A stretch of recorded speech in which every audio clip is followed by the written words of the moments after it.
Salut la communauté de Coups critiques, ici Marika. Vous vous apprêtez à écouter le 4e segment du récit audio La membrane.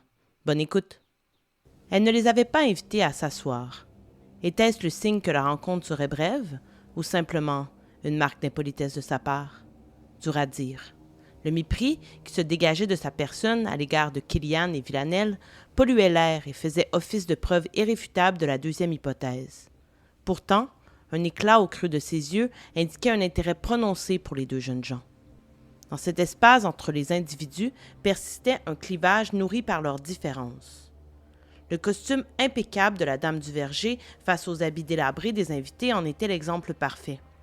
Néanmoins, quelque chose de la similitude les rattachait les uns aux autres. Les questions qu'ils avaient et les réponses que l'opposition détenait. Le terrain de jeu donnait à voir les avantages d'un camp et la façon dont l'adversaire pouvait en tirer profit. Lorsqu'il s'agit d'une lutte pour le pouvoir, l'accès à l'information est gage de succès, et chaque personne présente dans ce bureau le savait pertinemment. Rien n'était venu à bout du silence lourd qui s'éternisait depuis qu'ils avaient vu la chose débordante. Aucune exclamation, aucune expression de surprise ne s'était laissée percevoir devant l'inexplicable éruption de l'inconcevable. Il était évident que cette situation, relevant de l'imprévu, avait déstabilisé la statue de marbre qui était habituellement la présidente du CRC. Villanelle l'avait remarqué, et cela lui avait procuré un plaisir vilain. Il n'aurait pas dû assister à cette scène. D'abord, mettons quelque chose au clair.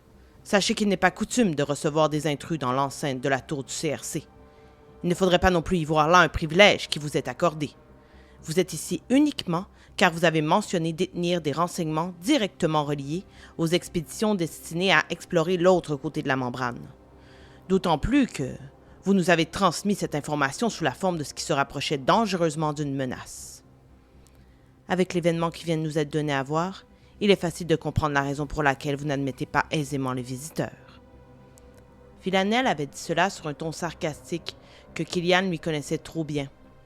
Il l'avait entendu d'une oreille distraite, car depuis son arrivée dans les bureaux de Ségolène Duverger, toute son attention avait été dédiée aux multiples écrans qui, il le découvrait maintenant, scrutaient l'entièreté de Providence.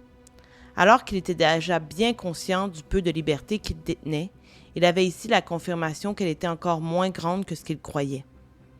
Que le moindre de leurs mouvements soit observé ajoutait à la paranoïa collective à laquelle assistait le jeune homme au quotidien dans les ruelles de son quartier.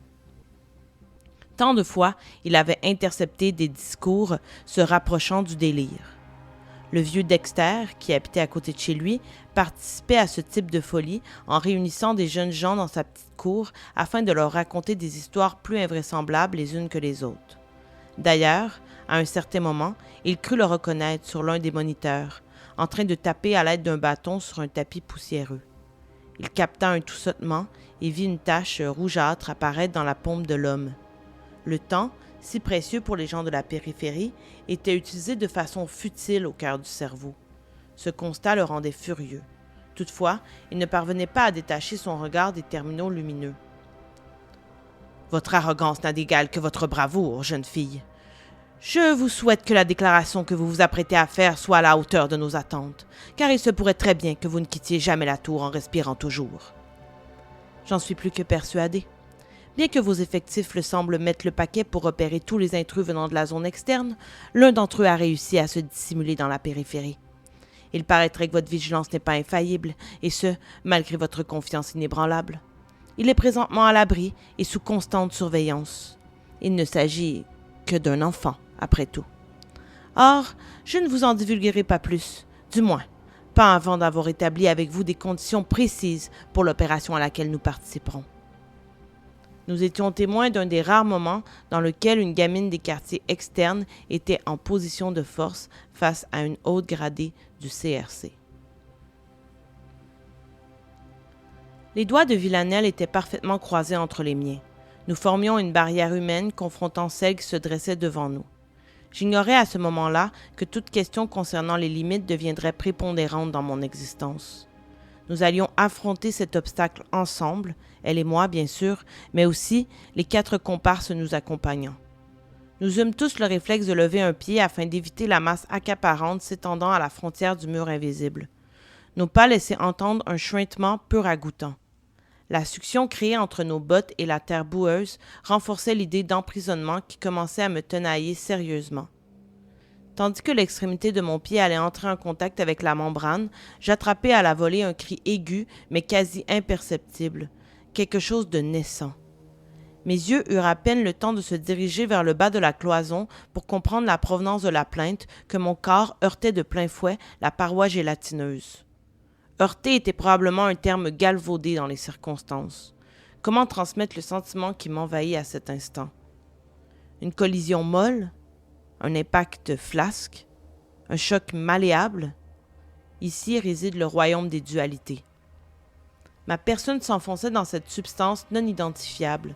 Elle m'empêchait de continuer, mais me retenait à la fois. Je voyais à peine à travers sa transparence, puisque des canaux filamenteux obstruaient ma vue. Une autoroute de vaisseaux s'offrait à mes yeux, mais les privait également de leur sens. J'avais l'étrange impression de traverser un univers qui ne m'appartenait pas, mais qui me faisait sien. Puis, il y eut la rupture. Après le passage complet, mon être ne fut plus jamais le même. Un changement génétique s'opérait en moi, bien que j'en fusse très peu conscient sur le moment. Certaines parties de la membrane restaient rattachées à ma personne alors que je perdais à la fois une parcelle de moi-même. Si j'avais su ce qu'on m'arrachait, ce que je ne pourrais jamais retrouver.